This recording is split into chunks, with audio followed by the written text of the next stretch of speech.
ආයුබෝවන් යාළුවනේ. ඔන්න අදත් අපි ආවා රසම රස කෑමක් අරගෙන. අද අපි හදන්න යන්නේ විශේෂ බත් එකක්. එහෙනම් අපි යමු වීඩියෝ එකට.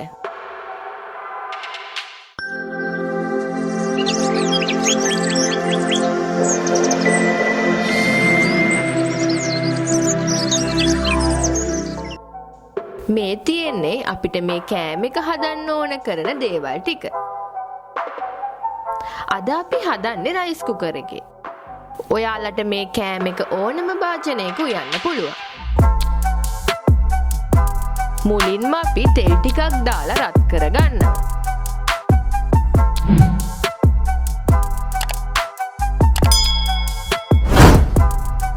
ඊට පස්සේ අපි ඒකට බටර් හැන්දක් එකතු කරගන්නවා.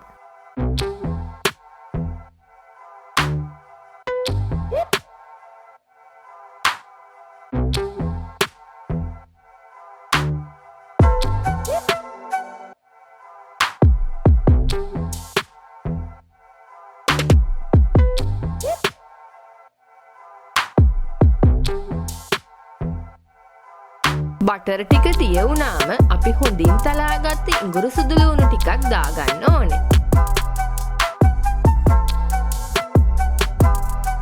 ඒකටම පොඩියට කපාගත්ත කරපිංච ටිකකුත් එකතු කරගන්නවා. දැන් අපි මේ විදිහට කලවම් කරගෙන ඒකට කුරුඳු කෑලි කිහිපයක් එකතු කරගන්නවා.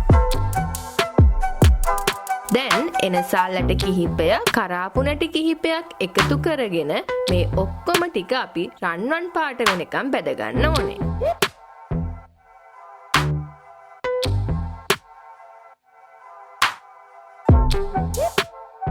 එහෙම බැදුනට පස්සේ අපි කොටුවට කපාගත්ත කැරට් ටික එකතු කරගෙන තෙලේ ටික වේලාවක් ටෙම්පරාදු කරගන්නවා.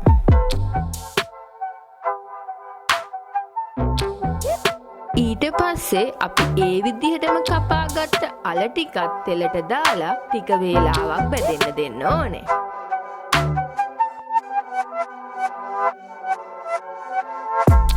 දැන් අපි කොටුවට කපාගත්ත බීලුණු ටික එකතු කරගන්නවා.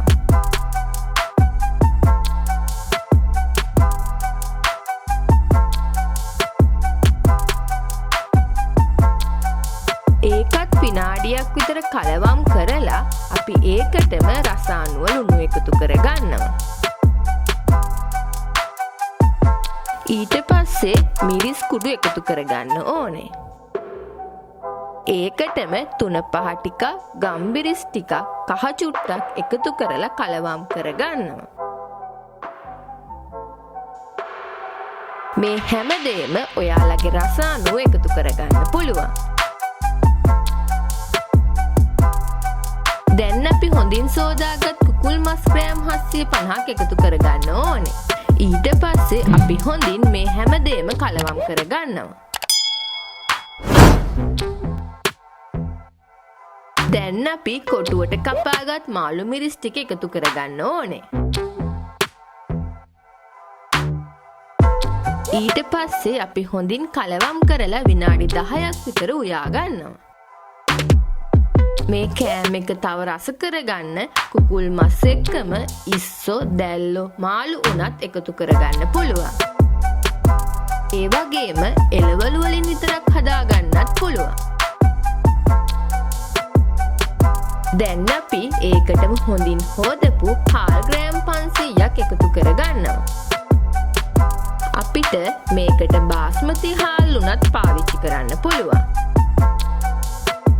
අපි මේ ඔක්කොම හොඳින් මේ විදියට කලවම් කරගෙන ඒකට උණු වතුර ටික එකතු කරගන්නවා.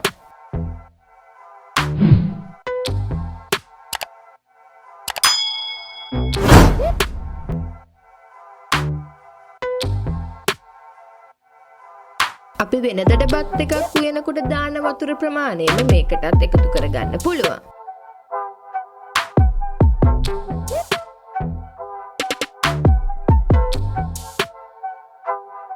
මේ තියෙන්නේ අපි එළවලු මස් හාල් ඔක්කොම එකට දාලා හදපු රසම රස බත් එක.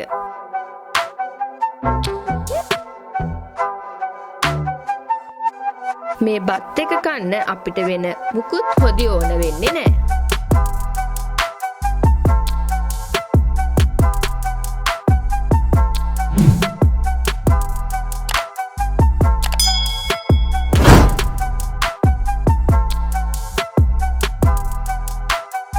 ඊට පස්සේ ඔයාලටත් පුළුවන් මේ විදිහට ලස්සනට පිළිගන්වන්න.